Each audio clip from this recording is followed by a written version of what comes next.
Amis Gémeaux, bonjour. On se retrouve aujourd'hui pour votre tirage du mois d'août 2021. J'espère que vous allez tous très très bien.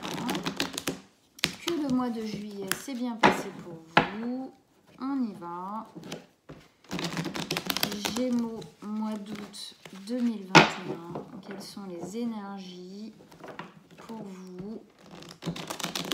Signe solaire, ascendant ou lunaire?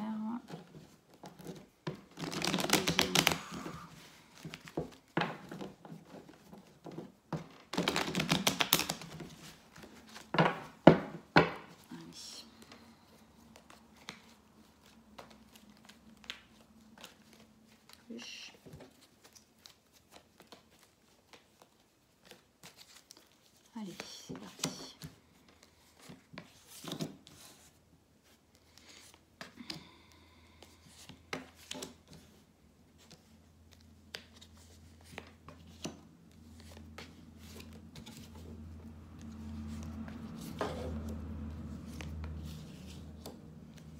Et la dernière qu'on retournera à la fin, comme d'habitude. Hop.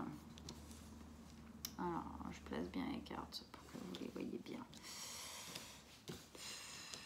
Alors, déjà, qu'est-ce qu'on a comme arcane majeure? On en a deux. On a le fou et la renaissance. Enfin, la mort, la renaissance. On a du bâton, de l'épée, de l'épée, de l'épée. Pas mal d'épées, hein, de l'épée encore. Hein. Il y a beaucoup dans la tête. Il y a beaucoup de cérébral, beaucoup de réflexion. Voilà. Pas mal j'ai l'impression qu'il y a pas mal d'anxiété ou d'angoisse. Mais bon, on va regarder ça. Allez. Alors, vous entrez dans ce mois de août 2021 avec deux énergies qui sont la 5 d'épée et la 9 de bâton. Alors, la 5 d'épée, elle nous dit que on se prend un peu la tête. Il y a le vélo dans la tête qui tourne, on se pose plein de questions, on s'imagine plein de choses, voilà, on s'en fait mal au crâne, quoi. Hein. Il y a vraiment quelque chose là, voilà, qui vient nous murmurer à la tête, qui nous laisse pas tranquille. La notion qui est bonne dans cette carte, c'est que ça va s'arrêter. Hein. Derrière, il y a vraiment la volonté de se libérer en fait de toutes ces angoisses là qui sont métaphorisées par les corbeaux, par ces oiseaux qui s'envolent. Là, on a envie de se libérer de ça, mais là, pour le moment, il y a quelque chose de lourd. On réfléchit à plein de choses. Peut-être qu'on est en train d'essayer de mettre en place quelque chose, c'est possible, et que peut-être qu'on se sent un petit peu bloqué, ou en tout cas un petit peu bloqué par nos angoisses. Avec ça, on a la 9 de bâton. La 9 de bâton qui nous explique que oui, c'est pas facile, qu'en gros, oui, on a un peu combattu, mais qu'on est toujours là, toujours présent. On est toujours debout. On va y arriver. Hein. Vraiment, dans ces deux cartes, là et celle-ci, il y a la notion de oui, on bagarre, oui, on combat un peu quelque chose. J'ai l'impression que c'est quelque chose à l'intérieur de nous, dans notre tête, des angoisses, des peurs, mais on est toujours présent. On lâche pas l'affaire, quoi. Hein. Même si c'est pas évident, qu'on a un peu laissé voilà, on voit là, hein, il y a des gouttes comme un peu, voilà, comme un peu du sang ou quoi. On a un peu laissé, on laisse un peu des plumes au niveau énergie dans ce qu'on est en train de vivre là, mais on va y arriver. On est toujours là, on est toujours présent. Bon, alors on va rentrer un peu plus dedans hein, pour voir ce que ça nous dit tout ça. Première ligne d'énergie. On a la 7 d'épée, le fou et la 7 de bâton. La 7 d'épée, elle nous parle du fait qu'on met en place quelque chose, on avance, mais on avance tout doucement. On avance un peu sans prétention pour le moment. parce que j'ai l'impression qu'il y a des choses qui ne sont pas encore très claires, ou en tout cas desquelles on n'est pas très sûr, ou on n'est pas très prêt. Donc on avance, mais on avance tout doucement, sans apparat, sans trop se faire voir en fin de compte. On est encore dans l'incertitude, on n'est pas encore dans le mouvement super rapide, vraiment sûr de soi. Pour le moment, on avance, mais ça avance tout doucement. Il y a une notion de temps. J'ai la sensation qu'il y a quelque chose qui est pas prêt, qui est comme pas mature.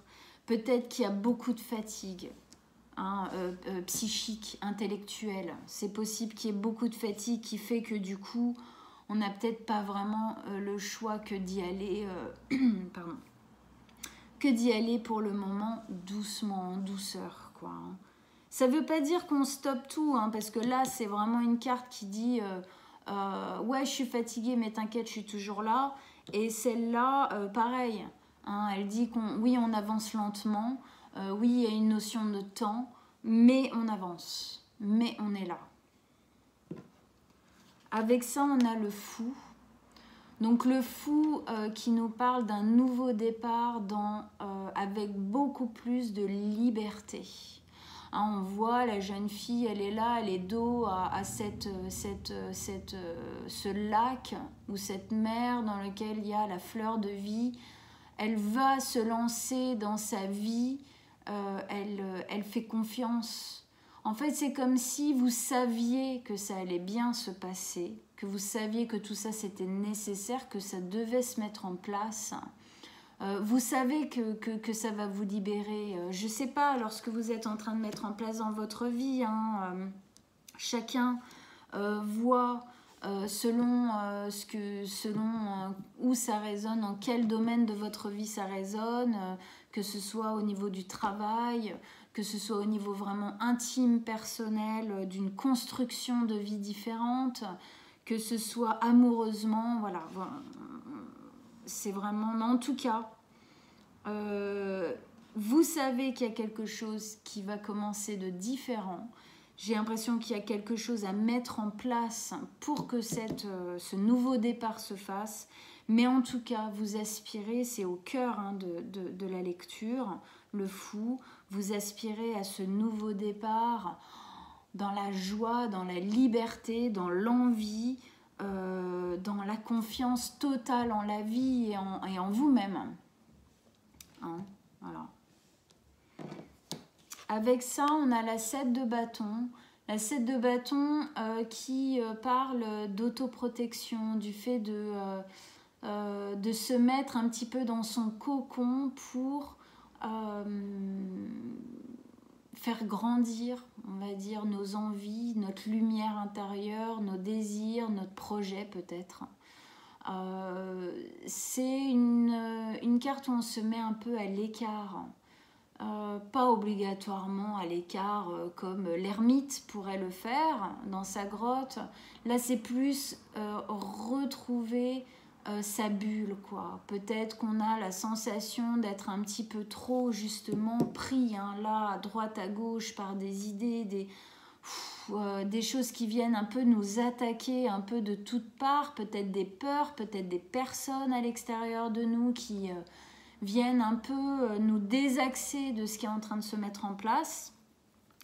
Donc j'ai l'impression que là, il y a un besoin de prendre soin de soi. Je pense qu'on vous demande de prendre soin de vous, que c'est comme ça que vous allez vous ressourcer de cette fatigue-là qui a l'air de se faire sentir quand même. Voilà, on voit hein, là les bâtons qui peuvent venir un peu attaquer comme ça par le dessous, mais elle s'en fiche. Elle s'est mise dans sa bulle, elle est avec sa lumière et elle vit juste ça, cette retrouvaille, quoi. Donc j'ai l'impression que pour pouvoir enfin contacter ce nouveau départ dans tout ce qui vous fait vibrer, dans tout ce qui vous plaît et que vous savez qui est en train de se mettre en place, que vous savez qui est prêt, qui est là, qui va arriver, que pour ça, il faut peut-être vous rassembler un peu autour de vous-même, quoi. hein, pour reprendre votre pouvoir personnel, pour reprendre votre courage, vos envies, votre énergie, hein, tout simplement. Alors, on continue. Deuxième ligne d'énergie, on a la mort renaissance, la 9 d'épée et la reine d'épée. Pour moi, tout ça, ça va être une renaissance. Ça va vraiment être une transformation pour vous. Le fait d'à un moment donné réussir à mettre en place ce nouveau départ dans la liberté, ça va faire que vous allez changer. Comme si vous allez vous réveiller à vous-même. C'est comme le phénix qui renaît de ses cendres. Je me transforme, je suis différent, je suis toujours moi-même, mais différemment. J'ai appris, j'ai compris plein de choses. Le fait d'avoir plus de liberté avec ce nouveau projet, quel qu'il soit dans votre vie, ça fait que je deviens une personne différente. Je peux faire des choses différentes. Même mes actions vont devenir différentes parce que j'ai la sensation que ça va venir chambouler de manière positive beaucoup de choses dans votre vie, parce que même au niveau intrinsèque, vraiment à l'intérieur, vous allez vraiment éclore, j'ai envie de dire.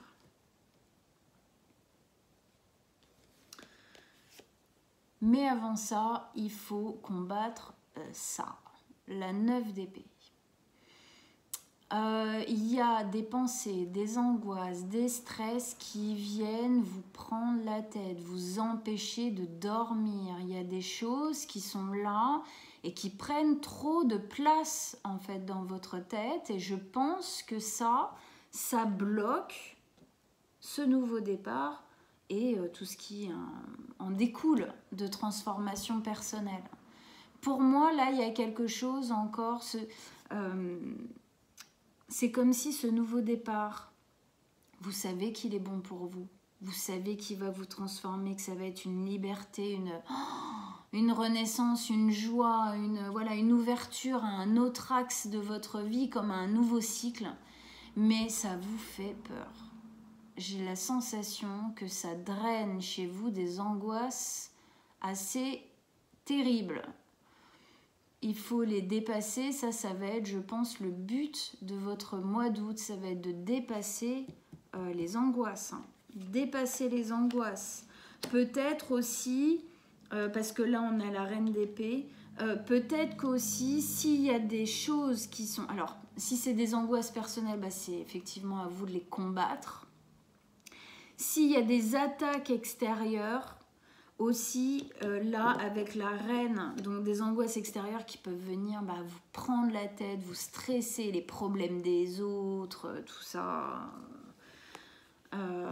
qui viennent vous encombrer, en fait, autour de ça, parce que elle, ce nouveau départ, là, cette carte, elle est quand même au milieu. On sent que c'est vers ça qu'il faut aller, mais c'est très comme si il y avait un peu des barricades d'épée un peu autour de ça, qui fait que pour le moment c'est un peu inaccessible, ça va pas durer, mais ça va être voilà, il faut passer à travers. Avec la reine d'épée, là, pour moi, c'est la carte qui nous dit qu'il faut faire du ménage dans notre tête, du ménage dans ce qui fait qui prend trop de place négativement dans notre tête, pour libérer de la place à ce nouveau départ. La reine d'épée, elle est tranchante, elle est calculatrice, elle décide, elle calcule, elle sait quand elle y va, pourquoi elle y va, comment elle y va, elle fait rien au hasard. Donc là, on sent qu'il y a quelque chose qui ne veut pas être fait à la va-vite. Mais pour moi, cette carte, elle nous dit que là, ça sera le temps, peut-être fin août, de faire le tri. De là, au bout d'un moment, éjecter ce qui n'est plus nécessaire, ou en tout cas ce qui est trop encombrant. Voilà. Que ce soit à l'intérieur, si c'est des pensées obsessives, des pensées vraiment répétitifs comme ça, qui viennent s'acharner, qu'on se prend en pleine face, ou que ce soit des personnes à l'extérieur qui viennent peut-être nous raconter leurs problèmes, leur détresse. Peut-être que là, tout de suite, maintenant, on peut pas.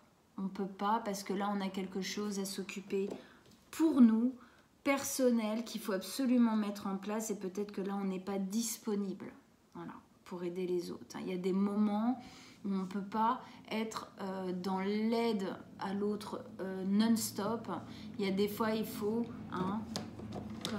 comme sur cette carte, se retrouver, se remettre dans notre cocon pour pouvoir justement y voir plus clair. Parce que si on s'embrume trop, déjà si nous on est embrumé un peu de nos propres angoisses, mais qu'en plus on essaye d'aider les autres dans leurs angoisses, on s'en sort pas. Il y a des fois, il faut mettre un stop. On n'aide jamais aussi bien les autres que quand nous-mêmes on s'est aidé, c'est-à-dire que quand nous-mêmes on est en paix. Là on peut venir en aide, en conseil à l'autre, mais quand on est bien, quand on est axé, sinon ça va pas, tout ça c'est pas axé. Allez, la dernière carte, et oui. Mettre de l'équilibre avec la 6 de Pentacle de denier. Mettre de l'équilibre. Là, il y a un besoin de remettre de l'équilibre. C'est bien ce que je sentais dans le jeu. Là, il y a quelque chose à l'intérieur de vous, dans votre vie, dans comment vous gérez votre intérieur personnel qui n'est pas équilibré.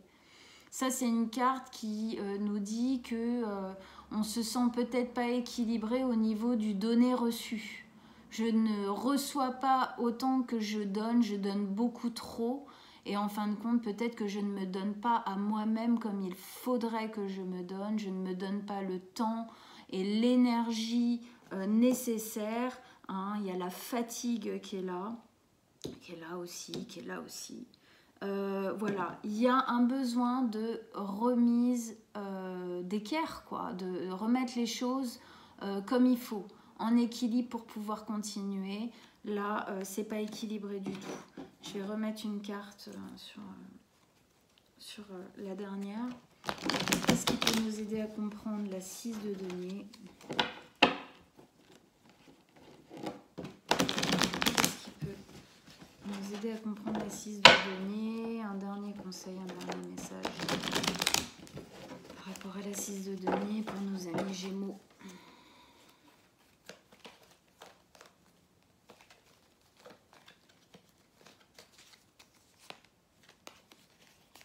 Ouais. Le chevalier d'épée. Encore des épées. Mais en tout cas, chevalier d'épée. Le chevalier d'épée, il nous dit qu'on se sent boosté, qu'on a le vent en poupe, qu'on y va, qu'on court, qu'on fonce.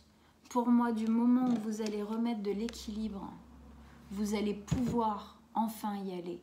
Du moment où vous allez remettre de l'équilibre en prenant du temps pour vous, en vous protégeant un peu plus que ce que vous êtes en train de faire apparemment en ce moment, pour vous ressourcer, vous êtes trop fatigué, vous pourrez enfin, après avoir fait ça, vous pourrez y aller. Ça sera le moment.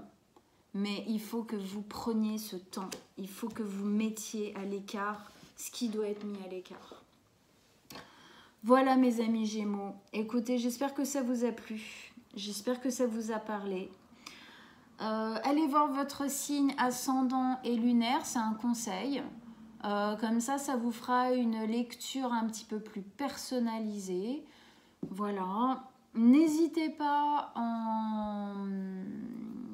en commentaire à me laisser justement vos impressions, vos expériences, sans aller obligatoirement dans des détails personnels, bien sûr, mais pour communiquer, voilà. Si vous voulez une consultation privée, je vais laisser comme d'habitude mon mail dans la petite boîte de dialogue en dessous. Voilà. Et en tout cas, je vous souhaite un bon mois d'août. Je vous dis à très très bientôt. Likez, partagez autant que vous voulez. Et puis, on se revoit vite fin août, tout début septembre. À bientôt.